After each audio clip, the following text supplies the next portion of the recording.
apologies, I've just got a little cough. So I'm going to try to explain digital preservation in 6 minutes. So let's do it. Yeah, thanks, Jason. So, as the role of time-based art conservation is really yet to be solidified within Australian institutions, I thought that I would just quickly provide a description to my role. So the primary purpose of my role aligns with other gallery conservation roles with one distinct difference, and that's that the role focuses on developing policies, procedures and protocols that leverage a rapidly changing technological environment and tend to be in new and complex areas of the profession.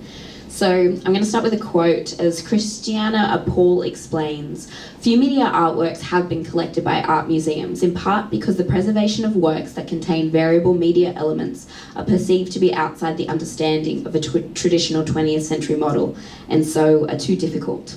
So to combat this perception, the Art Gallery of New South Wales has been undertaking for over 4 years collaborative projects and networks to address our media art collections and our media art archives. So I'm going to focus on archives today. So this is Pat Larder, who's she's just the most incredible feminist performance artist, and she lives solely within our archives. Her husband, however, Dick Larder, who they collaborated with, he is in many gallery collections around Australia.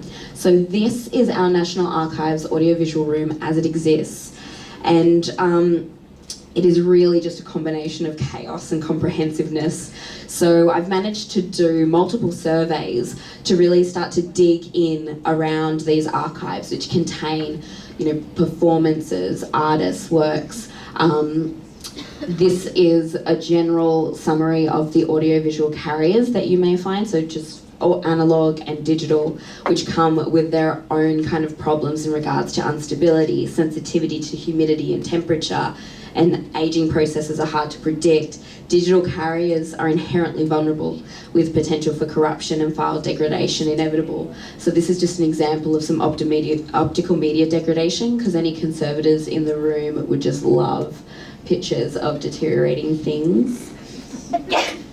So if we have a collection of over 1,000 audiovisual archives that are becoming obsolete, that are degrading at a rapid pace, what do we do? So we digitize. Digitization, so is the process of creating files by converting analog materials into a digital format. So this is really paramount to the survival of analog audiovisual.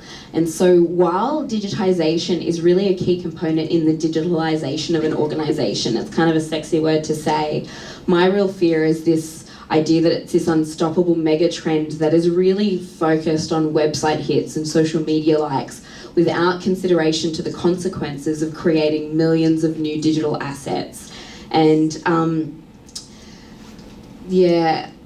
so I always get distracted by this video. So this is a video that we discovered from the Stan Moriarty archives from Papua New Guinea.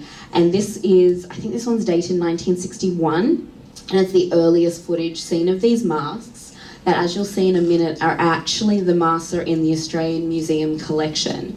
And so I happen to be the first person who had watched these 16mm films and reel-to-reel audio that came with it in over 50 years. And I really I was not the right person to have this moment with this incredible footage and objects. And so I called the curator of Pacific Art, Natalie Wilson, to share this moment with me, and she just went off. And I think it was because, look at these static objects, and they're gorgeous and they're beautiful, but then if you think back to that past video, they're alive, they have context, they have purpose, they have presence, and we would have never seen that if we hadn't digitized the work. So then, just hitting on the scary idea of digital pres, basically, anything you turn analog becomes digital, and then you've got the whole world of trouble. If anyone's lost, dropped their iPhone, smashed a sink, lost a document, you know how dangerous and just really unstable they are. So sort of hitting on preservation storage very quickly, the one takeaway I really want to give to you guys is not all storage is preservation storage. Standard IT storage is designed for active, constantly changing documents with periodic backups. that is not preservation safe. That's not going to keep your artwork or your archive stable.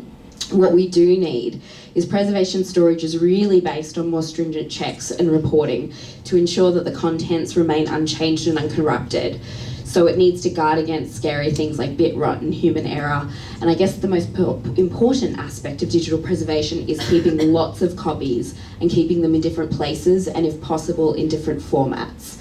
So you see here like this intense triangle. If anyone lives in digital preservation land, you know it well.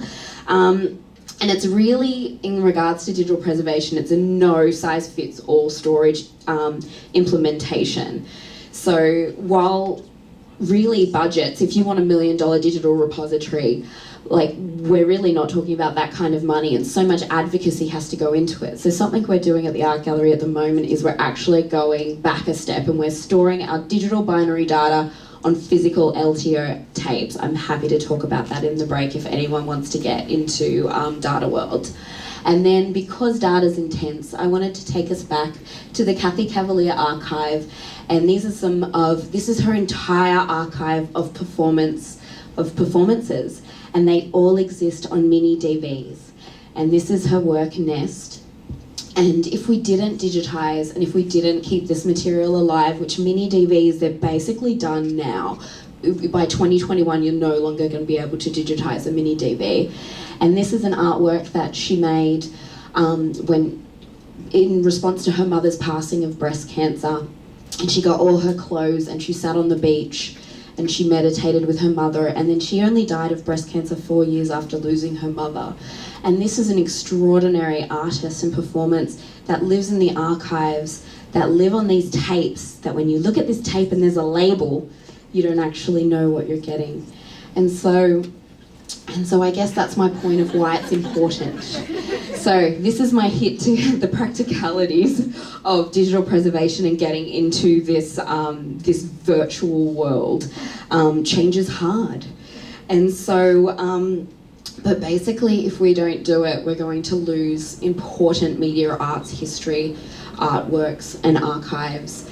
And so I thought I'd just end on Charlotte Moorman performing with TV Cello, the very famous sculptural time-based artwork TV Cello, which now she's passed on, Nam June Pak's passed on, and exists as a static object in our gallery, but it was once a live thing that lived and was interacted with.